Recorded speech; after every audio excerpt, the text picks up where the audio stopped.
Hello and welcome back to the Dream Barn series. This is episode number 2. Last we left off, we had a foundation and our materials had started to arrive.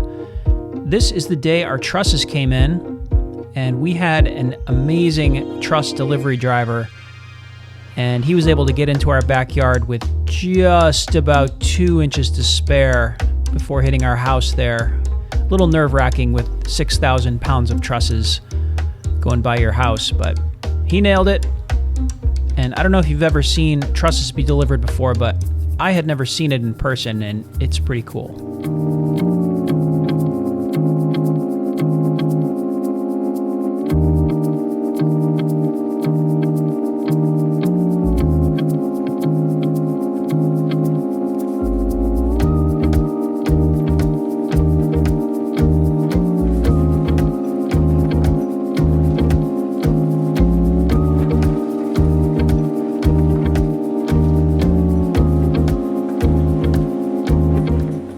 That was so satisfying.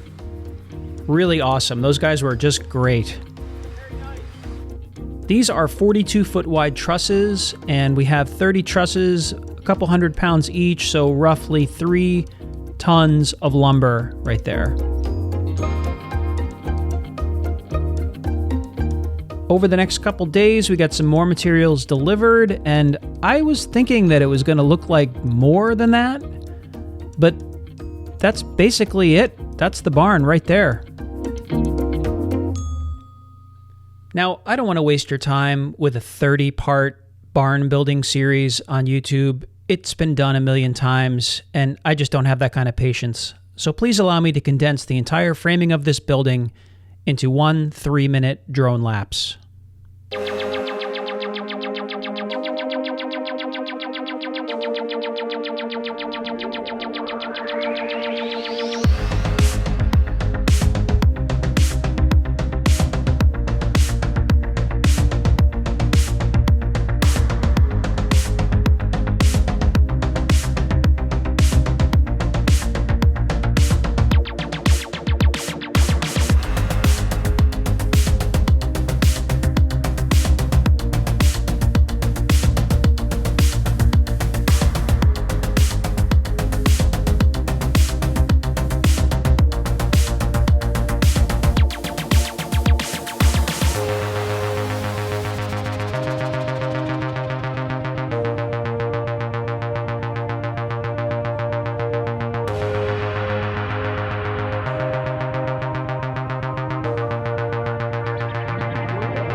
Ta-da! So there it is. The building as it is right now, the framing work, the structure is done. The skeleton is up, the sheathing is on, and we have the zip system all zipped. Framers came and went in about 10 days, so the amount of work they did is incredible. And it was actually a really pretty small crew. And they worked really hard every day. I'm really glad that we hired people to get to this point, because to get to this point would be impossible for just me alone. And even if I had a couple of friends here helping, this would have taken months to do. And now that this is done, now that the building is roughed in and the structure is there, I'm realizing the amount of work that still needs to be done, and that's where I come in. So right now, everything basically has to be done, but the very top priority things that need to be done are, we need to get a roof on here, we need to get doors on here, and I'd like to get electrical in here before it starts to snow. So let me take you on a quick tour of the building to show you where we are right now, and then today we're going to get into the very first part of the first priority, which is the electrical, and to get electrical, we need to do some digging. All right, so let's start at the back of the building here. All of the doors that we have, except for that walk-in door over there, all the doors are overhead doors. They're going to be 9 feet wide and 8 feet tall garage doors, like overhead doors. I cannot tell you how exciting it is to see this. I've been looking at a SketchUp model of this building for 2 years, and it feels like I'm standing in a SketchUp model. So here's the first floor. This here is the front of the building. We got 2 more overhead doors. And then the main entryway over here, we got a little covered porch. And the main entryway will be a door I'm gonna make, which will be right here. This is a 4-foot wide door, so I can move tools and things in and out really easily. As you come in, this bay here is going to be all material storage, sheet goods, lumber, all kinds of stuff, just all materials in there. So coming into this room, from the stairway all the way over to here is going to be a wood shop. So this is going to be about 40 feet by 20 feet. Through here is going to be like a garage. This will be where I park my tractor, yard tools, yard equipment, lawn equipment, everything like that. Back here, more workshop for the tractor. The back half of this room here is going to be all beekeeping and honey stuff. And the back half of this middle area is going to be the seed room for starting all my seeds and doing potting and stuff like that. And then this will walk out into a hoop house. So this whole back area will be enclosed in plastic.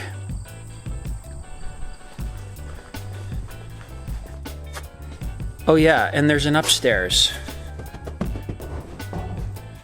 The upstairs of the barn. This is top secret. Got a lot of work to do up here, but it's pretty awesome. 60 feet long, and this is 14 feet wide from wall to wall. This is this is a long room.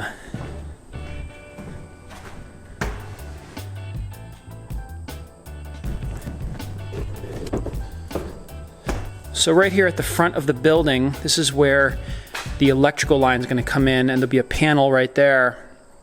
And we're going to bury the line and connect to our house.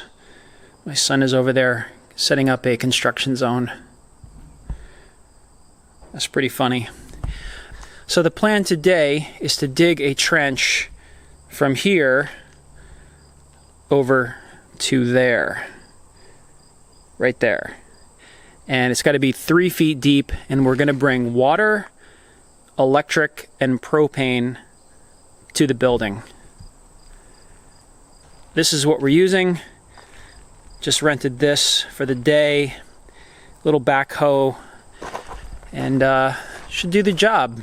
The one thing we need to worry about though is right here, that's propane right there, but underneath this, 4 feet down, is our water from the well and electrical from the well. Goes right here below our feet, going that direction right over to there. So this is all 4 feet down. There's a well line right here. So the idea is to only dig 3 feet down, and we're going to kind of veer off toward the building here. So once we get past this here, there's going to be no danger of hitting anything. But right here, I have to be very careful and stay only 3 feet so that I don't destroy our well. That is not in the plans today. Time to figure out how to run the machine.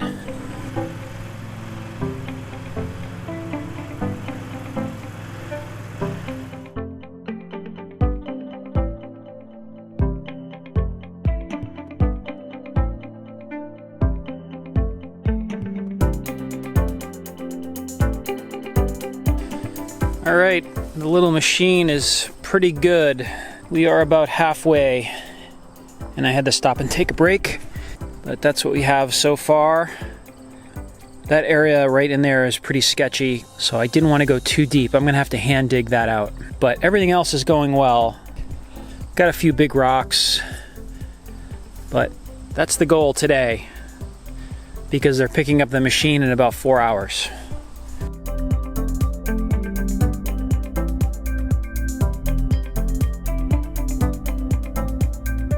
The little outrigger stabilizers weren't very sturdy, and the machine was bouncing around quite a bit.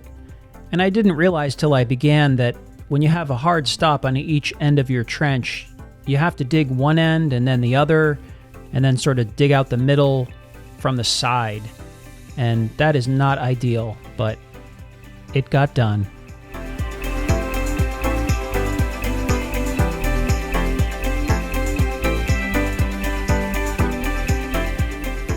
Thank you guys so much for watching. I really enjoy making these videos, and if you have not subscribed, please subscribe, because in the next video I'm going to learn how to use a metal brake, and I actually have a lot of fun with it. I make all of the trim for this building by hand and put it all up, and it's going to start looking like a building. The next video I'm going to be prepping everything to get ready to put on the metal roof, which is going to be part 4 of the series. So that's about it for this one. Please follow me on Instagram. I'm posting photos over there of this build. All the photos I didn't post last year while I was building are going up on Instagram. So that's about it. Thanks for watching.